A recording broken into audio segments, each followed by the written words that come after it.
पुरानी फिल्मों में, पुरानी हिंदी फिल्मों में कुछ सीन हुआ करते थे शुरुआत में कि बच्चा ऑर्फन दिखाया जाता था, अनाथ दिखाया जाता था, और फिर सोसाइटी वाले जज करते थे उसको कि पता नहीं ना माँ बाप का ठिकाना है ना कोई परिवार का।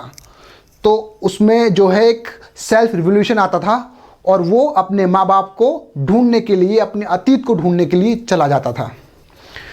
तो one should know the history of himself, one should know the history of his family, one should know the history of his past, one should know the history of his society and his country, क्योंकि उससे आप analysis करके अपने वर्तमान को fix कर future को सुंदर बना सकते हो। तो इतिहास की महत्ता यही है। हेलो दोस्तों, मैं सर्वेश नागर आपका Shri Aurobindo IAS YouTube channel पर स्वागत करता हूं, और आज हम एक नया सब्जेक्ट शुरू करने जा रहे हैं, हिस्ट्री। और आई शुड नोट से मैं शुरू करने जा रहा हूं, और क्योंकि बिकॉज ना तो मैं सिलेबस डिस्कस करने वाला हूं और ना ही इसका जो कंटेंट है वो डिस्कस करने वाला हूं, but I want you to understand this lecture because this lecture is going to bring you a general understanding about how to read, what to read and why to be read. ठीक है, और जो myth हैं history के बारे में हम उनको भी आपको क्लियर कर देंगे कि क्या क्या मिथ अननेसेसरली फैला रखे हैं लोगों ने, और मैं ये भी बताऊंगा आपको कि हिस्ट्री के पढ़ने के क्या लाभ हैं। ठीक है, तो हम देख लेते हैं हिस्ट्री में पढ़ना क्या है। हिस्ट्री, क्योंकि हम ऑलरेडी बात कर चुके हैं क्या पढ़ना है, कैसे पढ़ना, क्यों पढ़ना है, इन पर ही बात करेंगे। तो सबसे पहले हम क्या देखेंगे, what to be read in history. ठीक है, आई वुड से चेंजेस, परिवर्तन ही पढ़ना है हिस्ट्री में।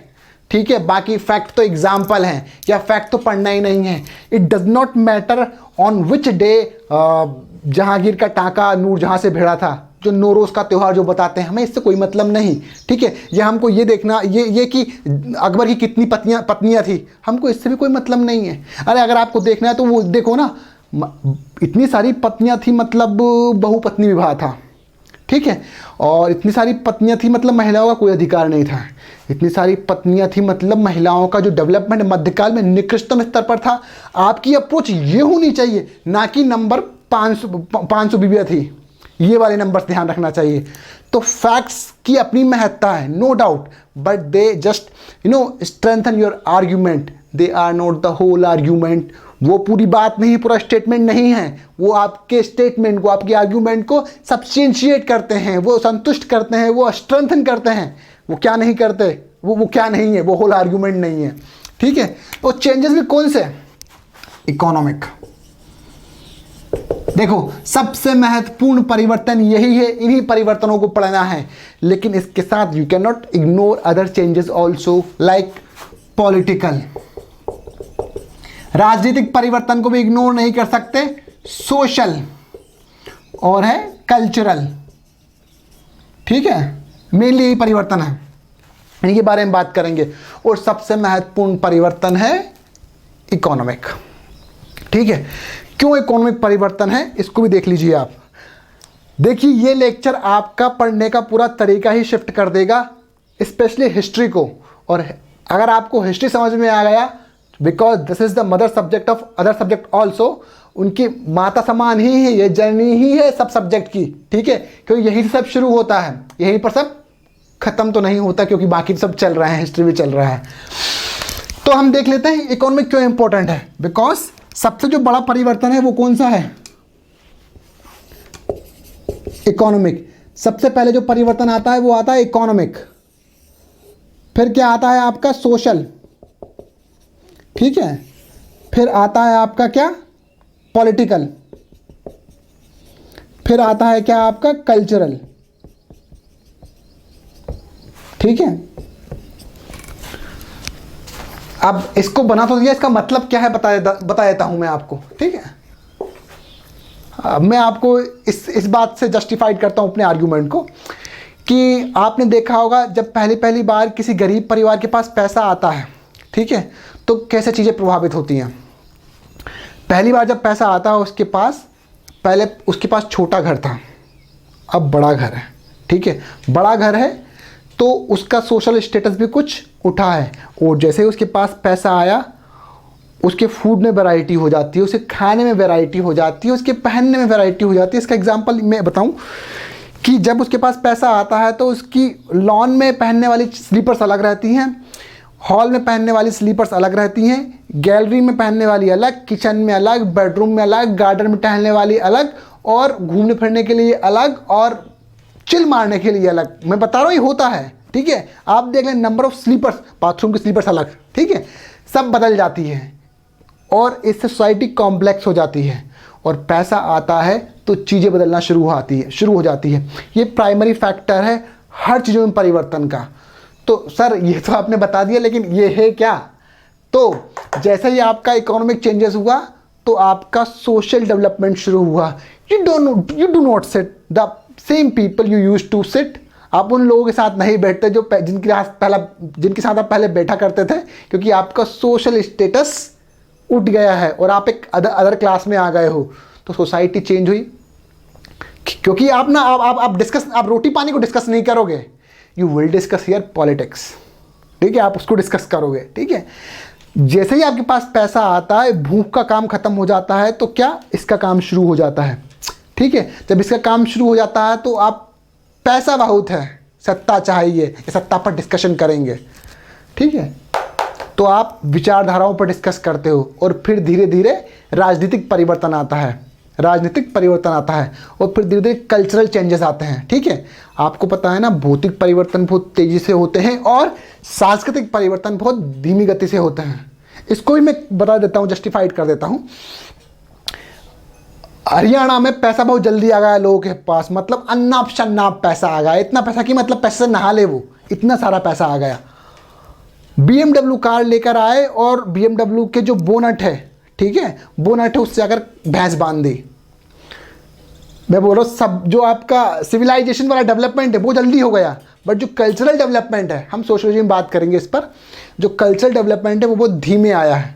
फ़र्क है ना इसमें, तो बात उसी पर हो रही है। तो कल्चरल डेवलपमेंट धीमे होता है और इकोनॉमिक तेज, ठीक है। फिर सोशल, फिर पॉलिटिकल, फिर कल्चरल, ये डेवलपमेंट है, ये सब सीरीज में चलते हैं। तो बस आपको यहाँ पर इतना सारा ध्यान रखने की ज़रूरत भी नहीं है, बट ध्यान रखना हर एक परिवर्तन के पीछे इकोनॉमिक फैक्टर, भौतिक या आर्थिक फैक्टर्स ही है। पैसा ही परिवर्तन की धुरी है, और अगर पैसा ना हो तो स्टेटस को की स्थिति रहती है, यथास्थिति की स्थिति रहती है। तो इन चेंजेस में हम पढ़ने क्या वाले हैं? इन चेंजेस में हम पढ़ेंगे, जैसे इकोनॉमिक हमने पढ़ा, ठीक है। तो इकोनॉमी में पढ़ते क्या हो? आप पढ़ते हो एग्रीकल्चर, क्योंकि सभ्यताओं के विकास एग्रीकल्चर के कारण ही हुए हैं। चाहे हड़प्पा सभ्यता हो, चाहे आपकी साउथ की मेगालिथिक कल्चर, सबका जो बेस है वो क्या है?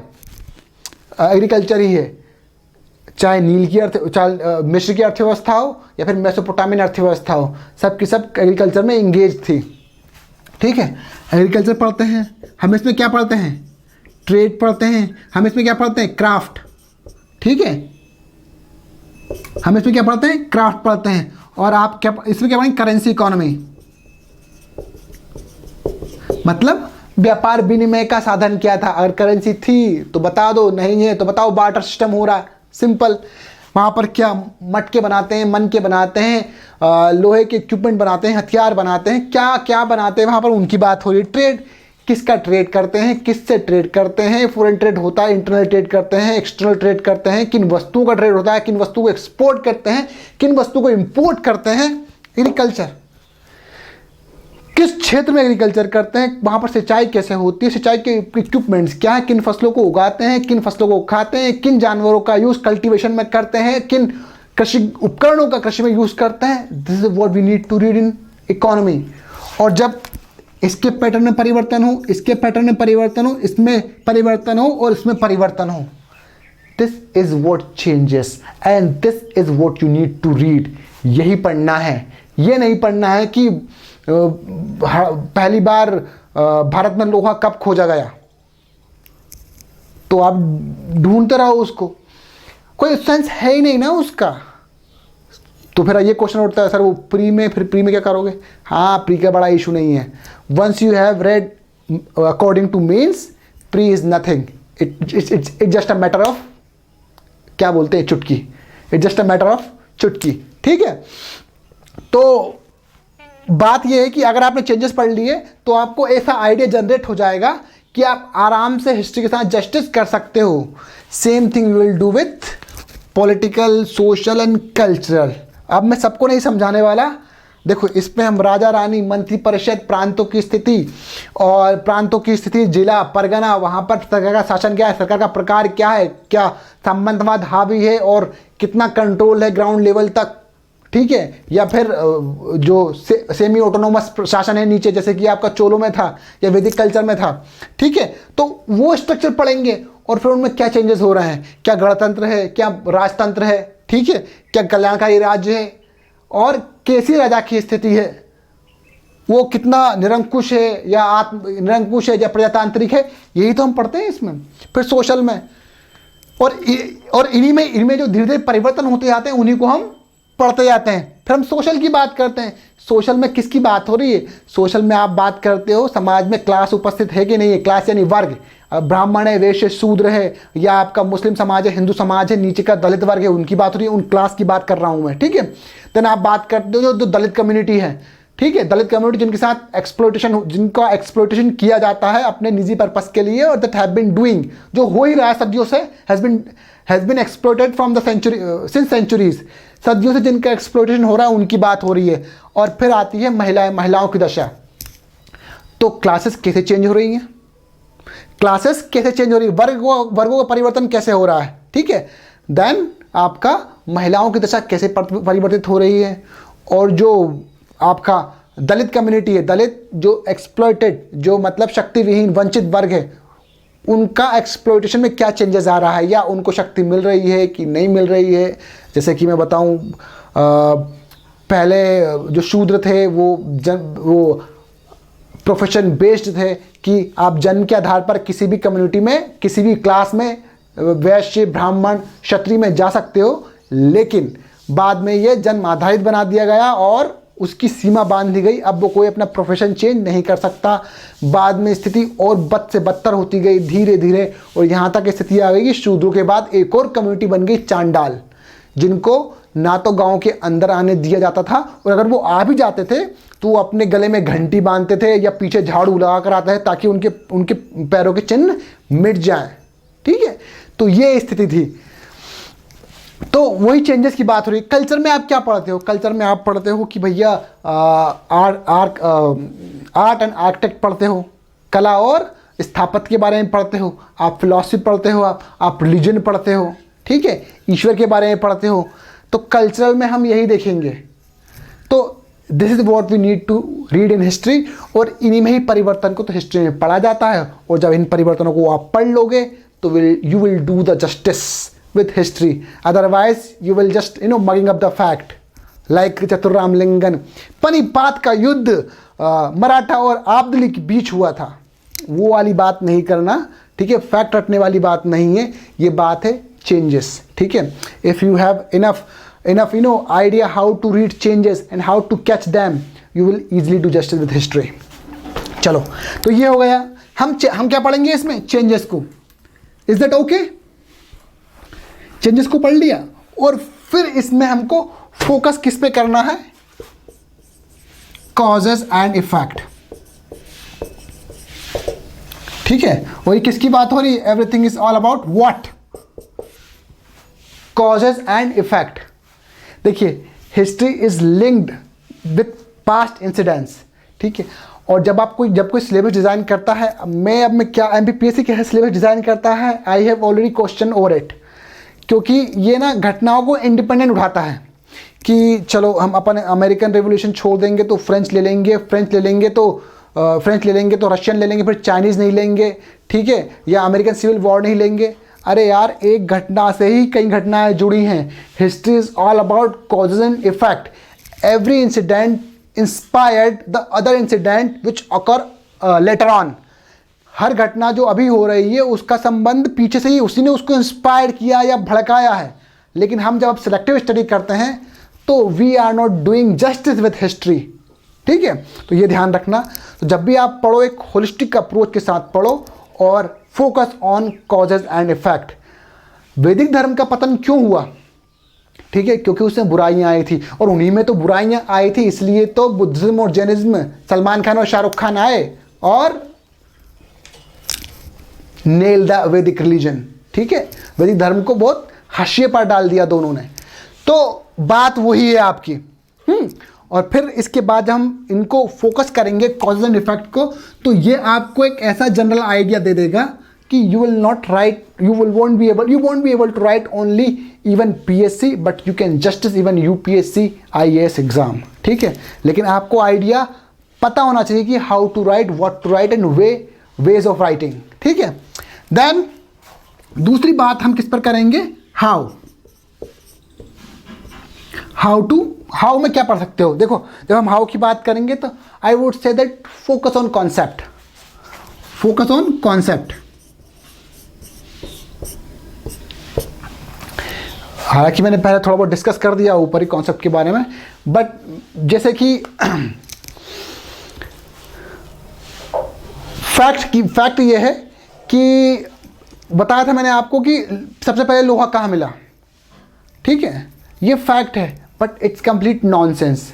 लोहा कहाँ मिला ये इंपॉर्टेंट है कि लोहे के कारण कौन सी क्रांति आई और कैसे उसने पूरी सभ्यता को चेंज कर दिया और कैसे उसने विभिन्न साम्राज्य के उदय में भूमिका निभाई, ये इंपॉर्टेंट है। ठीक है, तो वही मैंने कहा कि फैक्ट, और मैंने वो एग्जाम्पल दिया अकबर की पत्नियों का। अकबर की पत्नियों की संख्या इंपॉर्टेंट है कि वहाँ पर अकबर की पत्नियों की संख्या वो डिनोट कर रही है कि महिलाओं की दशा क्या होगी, ये इंपॉर्टेंट है। तो you have to be quite selective and you have to keep your eye open so that you can see what is concept and what is fact. No doubt fact is important, but they are not, whole argument. ठीक है, तो concept पे focus करना है और avoid what mugging up और may should say regurgitating. एक तो रटना कोई सॉल्यूशन नहीं है। अगर हिस्ट्री सबसे बड़ा सब्जेक्ट है तो उतनी ही बड़ी टास्क होगी उसको रटना। ठीक है, और फिर आप बोलेंगे हिस्ट्री तो बोरिंग है, मरे लोगों के नाम याद करना पड़ते हैं, dead people names, war, place, date and blah blah blah, lot many things, फिर you will not do justice with history. ऐसे काम नहीं चलेगा। तो you have to avoid mugging up. मैंने कहा आप चेंजेस पर मिटा दिया। मैंने कहा आप चेंजेस पर फोकस करो तो आपको आसानी से हिस्ट्री समझ में आ जाएगी। ठीक है, देन है आपका एक और रीड ट्वाइस। ठीक है, history is not something you read first and just get everything. एक बार में पढ़कर अगर सब कुछ आ गया होता तो फिर आपको सारी कहानियां याद हो गई होती। ठीक है, 2 बार पढ़ो, और ज़रूरी नहीं पहली बार आप इस पर्पज से पढ़ो कि मेरे को सारी याद करना है।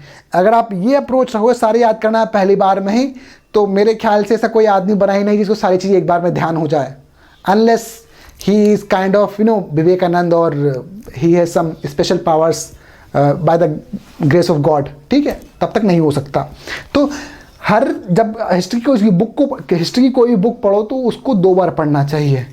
और keep your self in centre while reading. अपने आप को पढ़ते वक्त सेंटर में रखो। ठीक है, as if you are witnessing, as if you were there, what will you do. ठीक है, अब मैं इतने शब्द बोल दिए हैं, बता देता हूं आपको। आप हिस्ट्री को कुछ इस तरीके से पढ़ो कि आप ही उसके साक्षी हो, आप बिल्कुल उसको विजुलाइज कर रहे हो, वैसे पढ़ना चाहिए। एज इफ अगर मोहम्मद बिन तुगलक होते तो उस ढक्कन ने जो काम किया उसके अपोजिट आप क्या करते, या आप अलाउद्दीन खिलजी होते तो उसकी कुछ गलतियां हैं उसको कैसे सुधार लेते, या आप अशोक होते तो अपने साम्राज्य के पतन के पहले ही अपने साम्राज्य की क्या व्यवस्था ऐसी करते कि साम्राज्य का पतन नहीं होता। अगर आप इस अप्रोच के साथ हिस्ट्री को पढ़ोगे तो maybe you can offer solution that no one ever have. ठीक है, आप उन साम्राज्यों के सॉल्यूशन ऑफर्ड करोगे और उन घटनाओं के सॉल्यूशन ऑफर्ड करोगे जो किसी ने ऑफर नहीं की हैं, बिकॉज यू न्यू अगर तुम होते तो कौन सी पॉलिसी अपनाते। But for that first of all you need to read a lot, you need to keep the holistic approach. एक समग्र अध्ययन की इसमें ज़रूरत होगी। आप ऐसे जैसे सिलेबस डिज़ाइन किया MPSC ने इंडिपेंडेंटली, ये घटना पढ़ लेंगे, वो घटना पढ़ लेंगे और जैसे कि बताऊँ, सिलेबस बताता हूँ मैं आपको।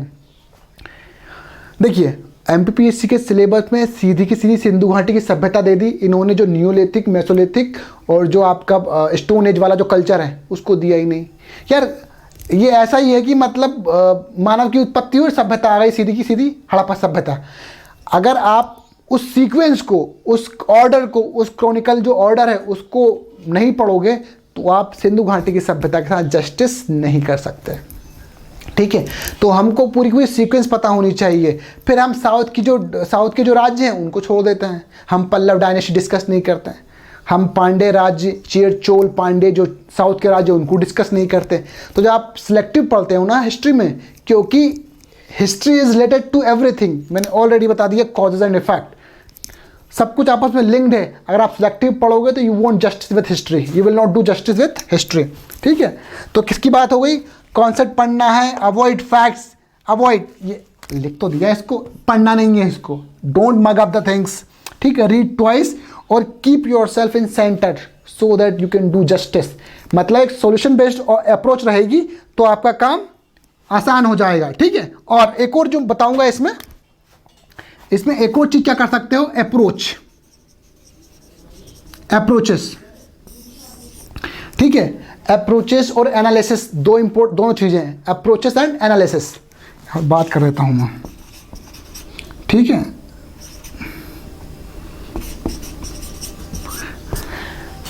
हिस्ट्री में, इतिहास में कुछ भी गलत और सही नहीं होता।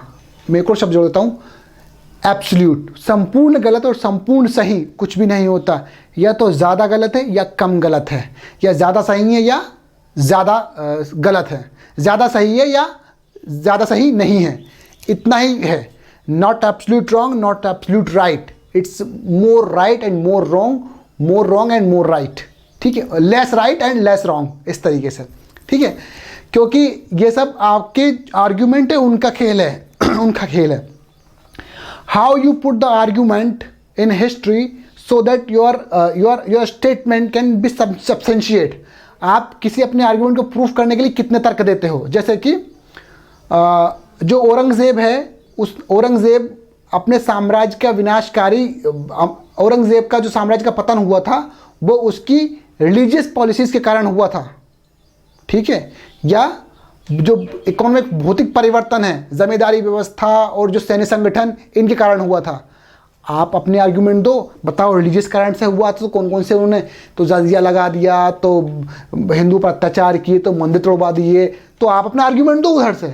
लेकिन कोई उधर से अच्छा आर्ग्यूमेंट देगा कि सेना कमज़ोर हो गई थी, वो प्रोफेशनल नहीं रही थी।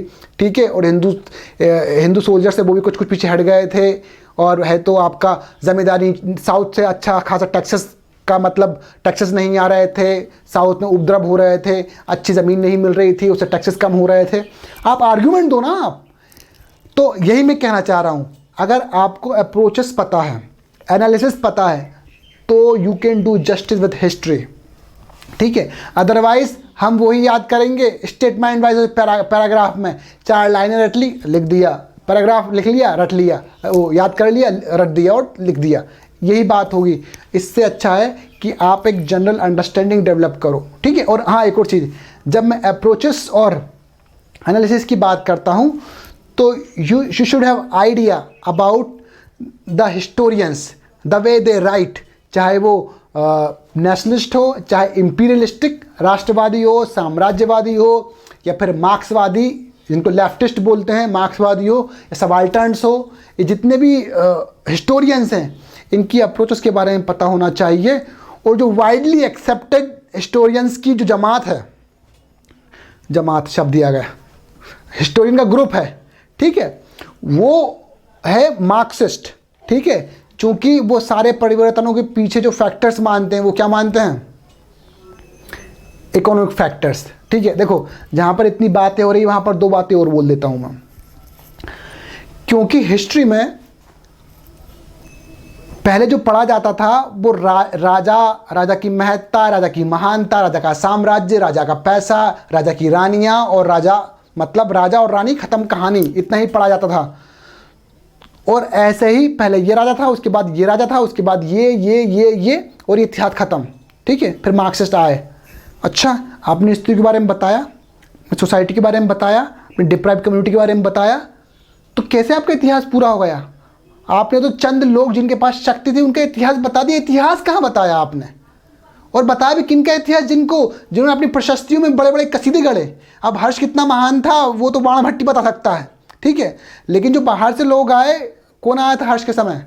वैनसांग, उसने बहुत कुछ बता दिया उसके बारे में, और सारी पोल पट्टी खोल दी वैनसांग ने हर्षवर्धन की। तो कहने का मतलब ये है कि आपको पूरे समाज के बारे में लिखना पड़ेगा, पूरी सोसाइटी के बारे में जस्टिस करना पड़ेगा। तो Marxist see everything with economy, वो आर्थिक परिवर्तन के साथ देखते हैं।